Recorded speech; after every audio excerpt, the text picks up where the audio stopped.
ভগবান শ্রীকৃষ্ণের আবির্ভাব দিবস জন্মাষ্টমী মহোৎসবকে ঘিরে ইস্কন মায়াপুরের সাজো সাজো রব। এবছর ভগবান শ্রীকৃষ্ণের 5252তম শুভ আবির্ভাব তিথি। This channel does not promote any violence, harmful or illegal activities. All content provided by this channel is meant for an educational purpose only.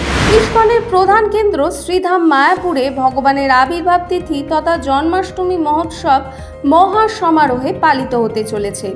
Mayapur সহ বিশ্বব্যাপী ইস্কনের বিভিন্ন শাখা কেন্দ্রে জন্মাষ্টমী মহোৎসব পালিত হবে যথাযথ ধর্মীয় নিয়ম, মর্যাদা ও রীতিনীতিকে মেনেই। সকাল থেকেই চলছে ব্যাপক প্রস্তুতি। এই মহোৎসবকে কেন্দ্র করে দূর দূরান্ত থেকে অসংখ্য ভক্ত সমাগম হচ্ছে।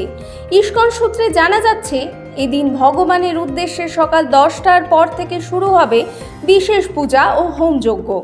আজ 16ই আগস্ট শনিবার পালন করা হবে শ্রীকৃষ্ণের আবির্ভাবে শুভ জন্মাষ্টমী তিথি এবং আগামীকাল 17ই আগস্ট রবিবার পালিত হবে নন্দোৎসব। এরই সঙ্গে পালিত হবে ইস্কন প্রতিষ্ঠাতা আচার্য অভয় চরণারবিন্দ ভক্তি বেদান্ত স্বামী প্রভুপাদের 129তম জন্মজয়ন্তী উৎসব। সমগ্র উৎসবকে কেন্দ্র করে স্থানীয় এবং বিদেশি অসংখ্য ভক্ত সমাগম হতে চলেছে, যার জন্য সার্বিক নিরাপত্তার ব্যবস্থাও থাকবে। ধর্মীয় শাস্ত্র অনুযায়ী ভগবান শ্রীকৃষ্ণ ভাদ্র মাসের কৃষ্ণপক্ষের অষ্টমী তিথিতে রাতের অষ্টম প্রহরে এক সংকটময় সময়ে শঙ্খচক্র গদা ও পদ্মধারী রূপে দুর্যোগপূর্ণ দুর্বিপাকের মধ্যে মথুরায় কংসের কারাগারে জন্মগ্রহণ করেন। তিনি হিন্দু শাস্ত্রে ভগবান শ্রী বিষ্ণুর অষ্টম অবতার রূপে পূজিত। তিনি একদিকে যেমন প্রেম, সখ্য, মৈত্রী ও শান্তি স্থাপন করেছিলেন, অন্যদিকে আবার কঠোর হাতে অসুর এবং দানবীয় পাশবিক শক্তিকে দমন করেছিলেন।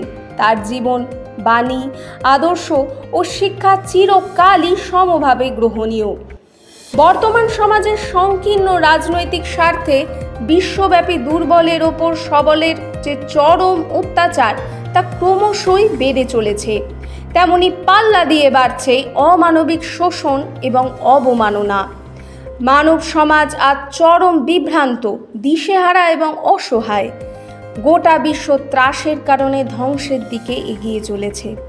এমন সংকটময় সময় মানব সমাজ রক্ষার্থে ও ধর্ম স্থাপনার্থে আবারও শ্রী ভগবানের আবির্ভাব ঘটুক। শুভ জন্মাষ্টমী তিথিতে যুগাবতারের চরণে এই আমাদের ঐকান্তিক প্রার্থনা। আপনারা দেখছেন সংবাদ শিরোনাম ডিজিটাল, মাথা উঁচু করে এগিয়ে চলার শপথ।